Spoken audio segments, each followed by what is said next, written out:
Hello friends, आज हम शुरू करेंगे एक्सटेंशनरी चैनल में एक नई कैटेगरी जीके का। और जीके में हम लगभग सभी सब्जेक्ट को कवर करेंगे। स्टेप बाय स्टेप एक एक सब्जेक्ट को कवर किया जाएगा। जीके जो बहुत इंपॉर्टेंट सब्जेक्ट है, हम अगर टेक्निकल सब्जेक्ट की बात करें तो टेक्निकल सब्जेक्ट हमारे इंपॉर्टेंट तो है ही, उसके साथ साथ जीके के सब्जेक्ट बहुत इंपॉर्टेंट है। चाहे आप जीके की बात करें, टेक्निकल सब्जेक्ट के एग्ज़ाम, रेलवे, आईबीपीएस, एसएससी या फिर जितने भी एग्ज़ाम हैं, अगर आप स्पेशली एसएससी की बात करते हैं तो 50% आपके सिर्फ जीके ही आता है। उसमें इंग्लिश, किसी में रीजनिंग, एप्टीट्यूड, लेकिन जीके का पोर्शन जो है वो बहुत ज़्यादा इंपॉर्टेंट है। अगर आप टेक्निकल सब्जेक्ट की बात करते हैं इंजीनियरिंग में, तो उसमें भी 25% लगभग हर एग्ज़ाम में जीके कंपलसरी है, वो फिक्स्ड हो गया है। तो इसीलिए जीके का स्टडी करना बहुत ज़रूरी है। तो आज हम जीके में सबसे पहला सब्जेक्ट स्टार्ट करेंगे ज्योग्राफी। ज्योग्राफी को स्टार्ट करने से पहले हम इसमें देखेंगे कि ज्योग्राफी 3 पार्ट में बटा हुआ है, कैटेगराइज्ड है। इंडियन ज्योग्राफी, फिजिकल ज्योग्राफी और वर्ल्ड ज्योग्राफी। तो इसमें हम स्टेप बाय स्टेप स्टडी करेंगे और एक एक चीज़ के बारे में डिटेल डिस्कशन होगा कि किसमें क्या हम पढ़ेंगे। तो स्टार्ट करते हैं इंडियन ज्योग्राफी।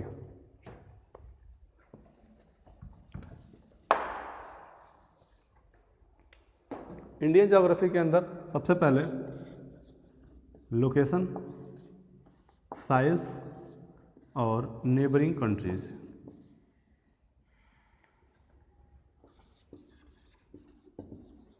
नेबरिंग कंट्री, ये सब रिस्पेक्ट में हो रहा है इंडिया के, क्योंकि हम अभी इंडियन ज्योग्राफी पढ़ रहे हैं। तो location of India, size of India और नेबरिंग कंट्रीज ऑफ इंडिया, तीनों को हम पढ़ेंगे इंडिया के रिस्पेक्ट में कि इंडिया का लोकेशन कहाँ है वर्ल्ड में, इंडिया की साइज़ क्या है और इंडिया के नेबरिंग कंट्रीज़ कौन कौन से हैं।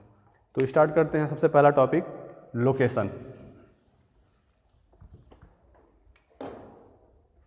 वर्ल्ड मैप बनाएंगे और इस पे हम देखेंगे कि इंडिया का लोकेशन एग्जैक्ट कहाँ पे है। सबसे पहले वर्ल्ड मैप में 0 डिग्री लाइन, 0 डिग्री लाइन को हम बोलते हैं इक्वेटर। इक्वेटर मतलब हिंदी में इसको बोलते हैं भूमध्य रेखा। भूमध्य रेखा, इक्वेटर। पहली बात कि इक्वेटर जो है वो भूमध्य रेखा तो कहते हैं, लेकिन ये एक्चुअली रेखा नहीं है, ये एक्चुअली क्या है, एक लाइन है। जो ग्लोब होता है, उस ग्लोब पे आप देखेंगे ये जो इक्वेटर है पूरा सर्किल है, पूरा घुमा हुआ है। लेकिन जब इसको आप हम एक पार्ट में व्यू करते हैं, फ्रंट से देखेंगे, बैक से देखेंगे, साइड से देखेंगे, तो इसको एक लाइन ही दिखता है, इसीलिए इक्वेटर भूमध्य रेखा बोलते हैं। लेकिन एक्चुअली में ये क्या है, यहाँ लिखा था सर्कल। इक्वेटर एक्चुअली में एक सर्कल है और ये 0 डिग्री लाइन है। हर लाइन का मेजरमेंट यहीं से करते हैं, इसी के रिफरेंस में करते हैं, इसीलिए अपने आप में ये 0 डिग्री है। 0 डिग्री, 1 डिग्री, 2 डिग्री, 3 डिग्री, बहुत सारे लाइन हैं, लेकिन 2 बहुत इंपॉर्टेंट लाइन हैं, उनके बारे में हम स्टडी करेंगे। 23.5 डिग्री नॉर्थ और 23.5 डिग्री साउथ। नॉर्थ पोल सबसे ऊपर नॉर्थ है, तो यहाँ पे नॉर्थ पोल और यहाँ पर साउथ पोल। ईस्ट वेस्ट जो ट्रेडिशनल कन्वेंशन होता है डायरेक्शन का, वही लेके चलेंगे। नॉर्थ, साउथ, ईस्ट और वेस्ट। 23.5 डिग्री नॉर्थ जो लाइन है, इस लाइन का नाम है tropic of cancer. 23.5 degree south, इस लाइन का नाम है ट्रॉपिक ऑफ कैप्रिकॉर्न। ठीक है। तो ट्रॉपिक ऑफ कैंसर जो है वो इक्वेटर के ऊपर है 23.5 डिग्री नॉर्थ में, और ट्रॉपिक ऑफ कैप्रिकॉर्न कहाँ है, इक्वेटर के नीचे है 23.5 डिग्री साउथ में। इस लाइन का इंपॉर्टेंस ये है कि 23.5 डिग्री नॉर्थ तक और 23.5 डिग्री साउथ तक, इसके बीच का जितना भी एरिया है, इसको बोलते हैं ट्रॉपिकल जोन, क्योंकि ये ट्रॉपिक ऑफ कैंसर है, ट्रॉपिक ऑफ कैप्रिकॉर्न है। ट्रॉपिक और ट्रॉपिक के बीच का जो एरिया है उसको ट्रॉपिकल जोन कहते हैं। और ट्रॉपिकल जोन एक ऐसा एरिया है जहाँ पे सूरज की किरणें सीधी पड़ती हैं। जहाँ तक सन रेज वर्टिकल फॉल होती हैं उसको हम ट्रॉपिकल जोन करते हैं। नॉर्दर्न हेमिस्फेयर में इक्वेटर के ऊपर का पूरा एरिया जो है वो नॉर्दर्न हेमिस्फेयर है, इक्वेटर के नीचे का पूरा एरिया साउदर्न हेमिस्फेयर है। उत्तरी गोलार्ध और दक्षिणी गोलार्ध। तो ट्रॉपिक ऑफ कैंसर इक्वेटर के ऊपर है और ट्रॉपिक ऑफ कैप्रिकॉर्न इक्वेटर के नीचे है। फिर इसमें हमारा ये पोल है, नॉर्थ पोल और साउथ पोल। तो सन रेज जहाँ तक वर्टिकल पड़ती हैं वो हमारा है tropic of cancer northern hemisphere में, और सन रेज जहाँ तक वर्टिकल फॉल करती हैं साउदर्न हेमिस्फीयर में वो है ट्रॉपिक ऑफ कैप्रिकॉर्न। अब इस ग्लोब में हम देखेंगे इंडिया का पोजीशन कहाँ है।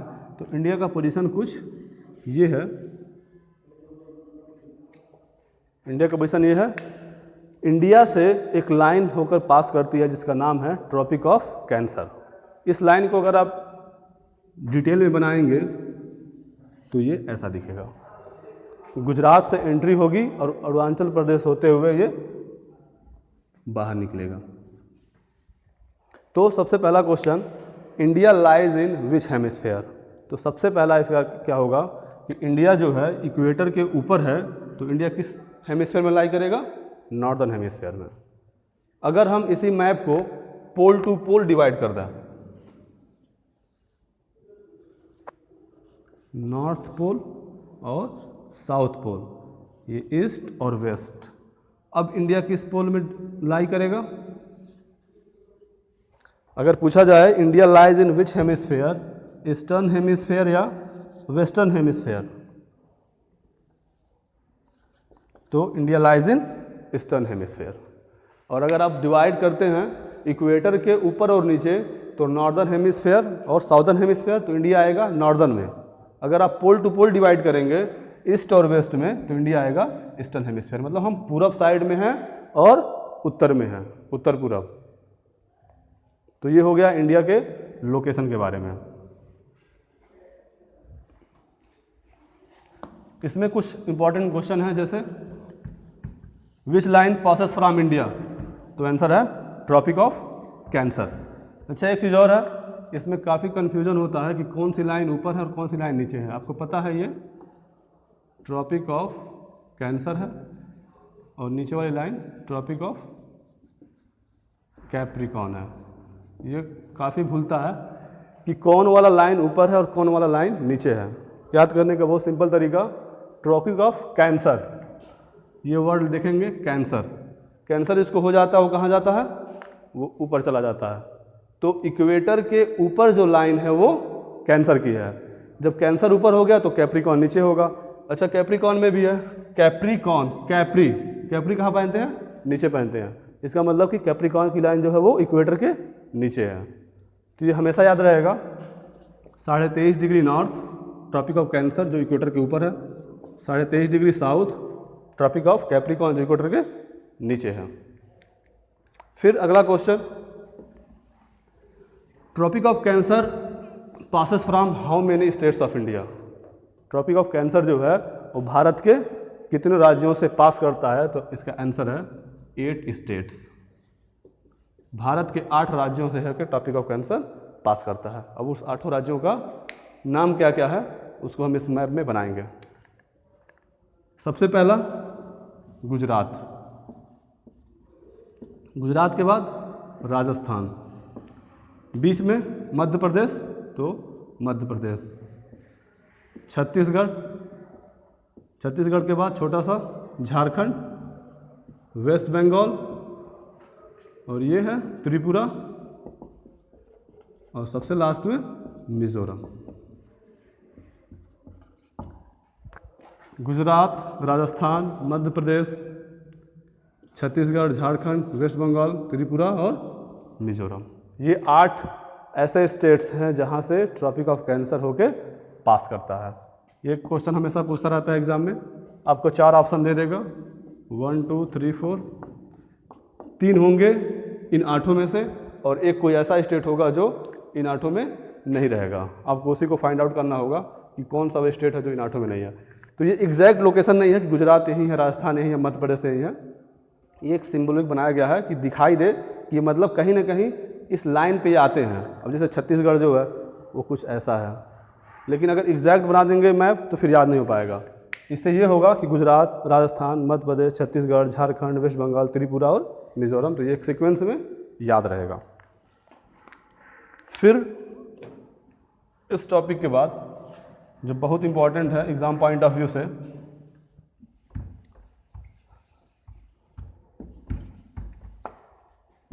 Coastal states of India.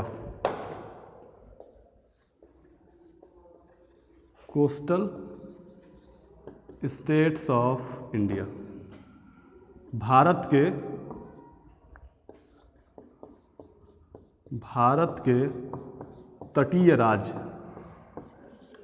Coastal मतलब तटीय, तटीय मतलब ऐसा स्टेट जो किसी समुद्र से, खाड़ी से या फिर किसी वाटर बॉडी से वो टच करता हो, ऐसे स्टेट को कोस्टल स्टेट्स कहते हैं। और ऐसे इंडिया में 9 स्टेट हैं जो कोस्टल हैं। कोस्टल स्टेट्स मतलब ऐसे स्टेट्स जो किसी वाटर बॉडी से कांटेक्ट में हो, टच करते हो, ऐसे स्टेट को कोस्टल स्टेट कहते हैं। और ऐसे इंडिया में 9 स्टेट्स हैं जो कोस्टल हैं। कौन कौन से हैं? सबसे पहले बंगाल के साइड में होगा बे ऑफ बंगाल,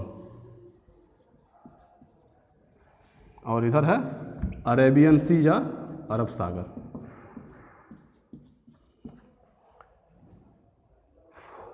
ये सब यहाँ देश है, पाकिस्तान, अफगानिस्तान, चाइना, भूटान, म्यांमार।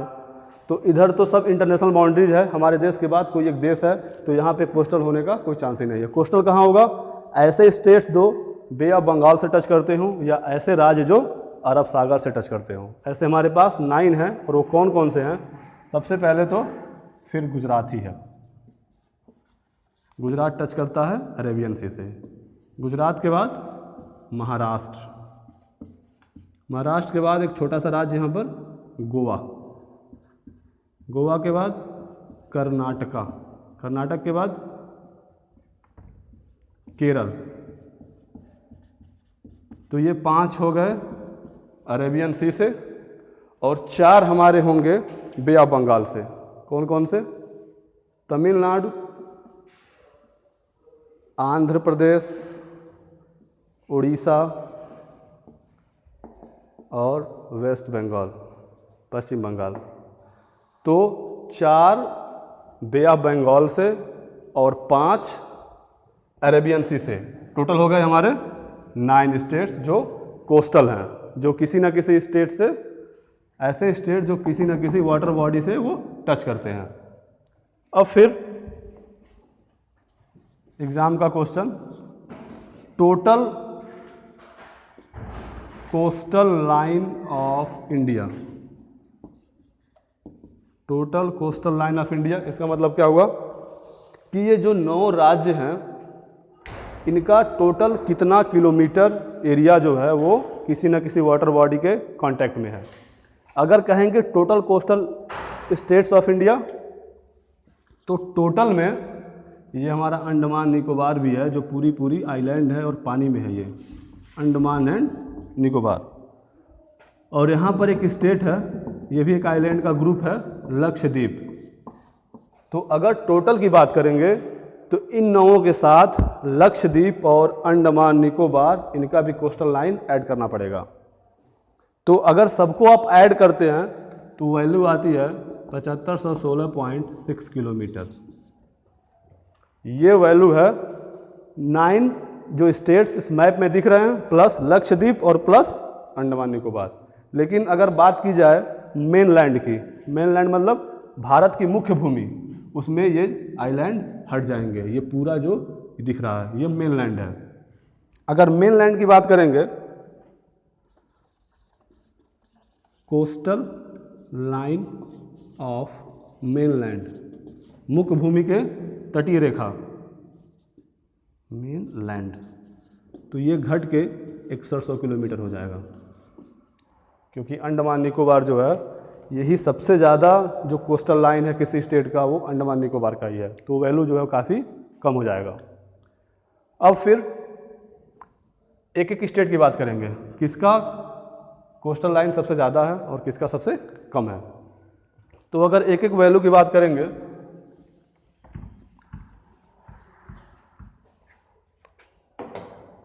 अगर आप सिर्फ स्टेट्स की बात करते हैं, स्टेट मतलब विदाउट इंक्लूडिंग यूटी या आइलैंड, यूटी मतलब यूनियन टेरिटरी, केंद्र शासित राज्य या आइलैंड, इसको छोड़ देते हैं, सिर्फ और सिर्फ स्टेट की बात करते हैं, तो सबसे ज़्यादा जो कोस्टल लाइन है वो है गुजरात का, और सेकंड नंबर पर आंध्र प्रदेश का। ठीक है, सबसे ज़्यादा कोस्टल लाइन है गुजरात का और सेकंड नंबर पर है आंध्र प्रदेश का। लेकिन जैसे ही आप आइलैंड को इंक्लूड करेंगे, अंडमान निकोबार को इंक्लूडिंग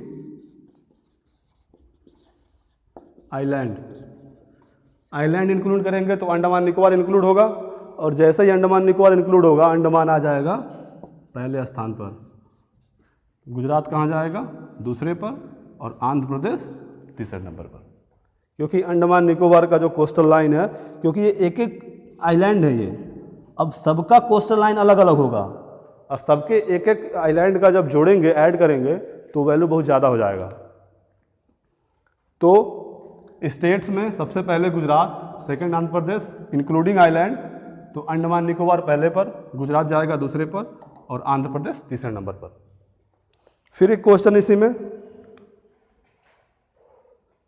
अरब सागर से किस राज्य की बाउंड्री सबसे ज़्यादा टच करती है, सिर्फ अरब सागर से? तो क्या होगा, जब गुजरात पहले पर है सब में, तो अरब सागर से गुजरात ही पहले पे होगा। लेकिन अगर क्वेश्चन पूछा जाए कि बंगाल की खाड़ी से किस राज्य के तटीय भाग सबसे ज़्यादा टच करता है, तो बंगाल की खाड़ी से वैसे तो 4 हैं, तमिलनाडु, आंध्र प्रदेश, उड़ीसा और वेस्ट बंगाल, लेकिन इस लिस्ट में आंध्र प्रदेश दूसरे पे है। इसका मतलब कि आंध्र प्रदेश ही है जो सबसे ज़्यादा बंगाल की खाड़ी से टच करता होगा, तभी तो इस लिस्ट में वो दूसरे नंबर पर है। और अंडमान निकोबार तो पहले पे है ही। तो ये हमारे हो गए कोस्टल स्टेट्स के बारे में। अगला टॉपिक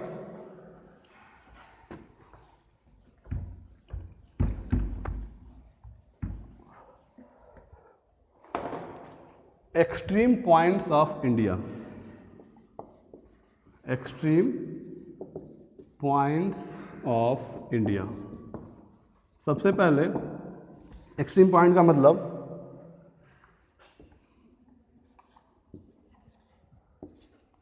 ये थोड़ा सा मैप बना लेंगे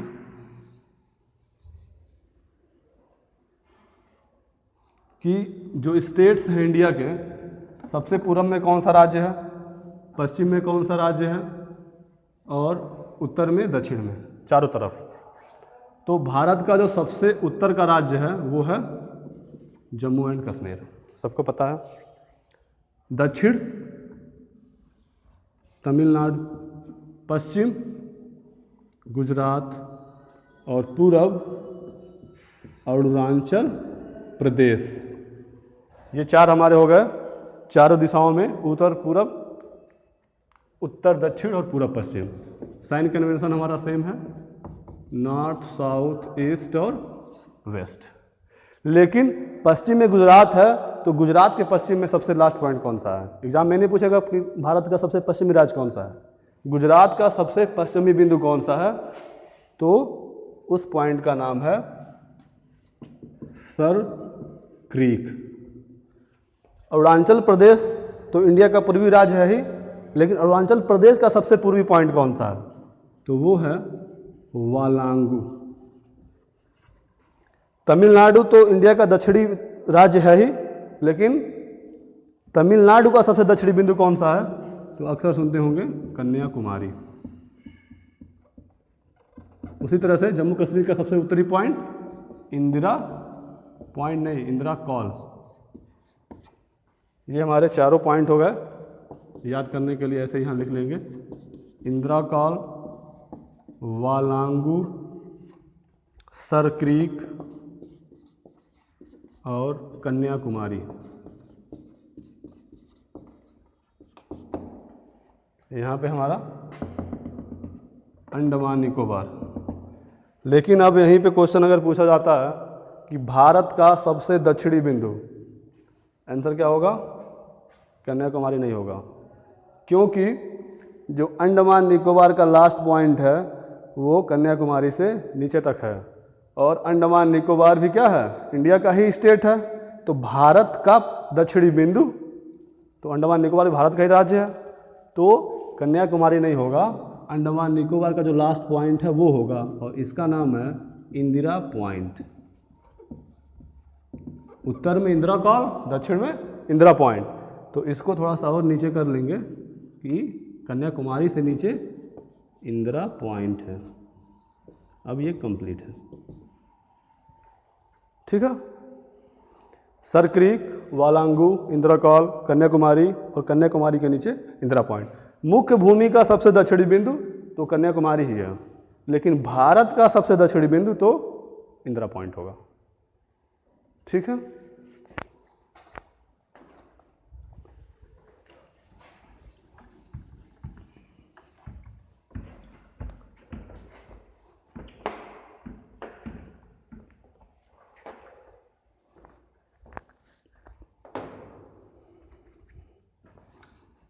एक बार और बनाएंगे वर्ल्ड मैप, इसमें कुछ इन्फॉर्मेशन मिस हो गया था। North pole, south pole, equator 0 degree line, equator के पैरेलल जितनी भी लाइन होंगी, इक्वेटर के पैरेलल जितनी भी लाइन होंगी उनको लैटिट्यूडनल लाइन कहा जाता है। लैटिट्यूड, इक्वेटर के पैरेलल, चाहे ट्रॉपिक ऑफ कैंसर हो, ट्रॉपिक ऑफ कैप्रिकॉर्न हो, या फिर कोई लाइन हो, अगर वो इक्वेटर के पैरेलल है तो वो लैटिट्यूड है, लेटा हुआ लैटिट्यूड। अगर इक्वेटर के परपेंडिकुलर कोई लाइन है, ऐसे बहुत सारे लाइन्स देखे होंगे मैप में बना होता है, ये इक्वेटर के क्या है, परपेंडिकुलर है, तो ये लैटिट्यूड, ये लॉन्गिट्यूड। और एक ऐसा लॉन्गिट्यूड है जो नॉर्थ पोल से साउथ पोल की तरफ जाता है, बीच में एक जगह मिलता है ग्रीनविच, जो जगह है एक लंदन में। ये कौन सी लाइन है, इस लाइन का नाम है प्राइम मेरिडियन। मतलब इक्वेटर के परपेंडिकुलर जितनी भी लाइन है वो हमारी लॉन्गिट्यूडनल लाइन है, लेकिन लॉन्गिट्यूडनल में एक ऐसा लाइन है जो नॉर्थ पोल से साउथ पोल की तरफ जाता है, वो एक जगह से पास करता है जिसका नाम है ग्रीनविच। ग्रीनविच एक जगह है लंदन में, और इस लाइन का नाम है प्राइम मेरिडियन लाइन। और इसी लाइन से किसी भी देश का जो टाइम होता है, जिसको हम जीएमटी कहते हैं, जीएमटी में जो जी है वो यही ग्रीनविच वाला है, ग्रीनविच मीन टाइम। किसी भी देश का जो टाइम है वो इसी पॉइंट से और इसी लाइन के रेफरेंस में लिया जाता है। जैसे हमारा इंडिया कहीं यहाँ है, तो हमारे इंडिया का देखे होंगे जीएमटी +5:30 आवर, मतलब हम जीएमटी से 5.5 घंटा आगे हैं। ऐसे ही हर देश का अपना अलग अलग जीएमटी है, और वो जीएमटी जो है मतलब हम ग्रीनविच के टाइम से हमारे देश का टाइम 5.5 घंटा आगे है। जैसे जैसे इधर बढ़ेंगे ये वैल्यू बढ़ती जाएगी, जैसे जैसे ग्रीनविच के पास जाएंगे ये 5.5 घंटे वाली वैल्यू घटती जाएगी। तो फिर आज के लिए इतना ही, इतना आप तैयार करेंगे, और अगले लेक्चर में जैसे इंडिया के बारे में 3 टॉपिक था, location of India, size of India और नेबरिंग कंट्रीज ऑफ इंडिया।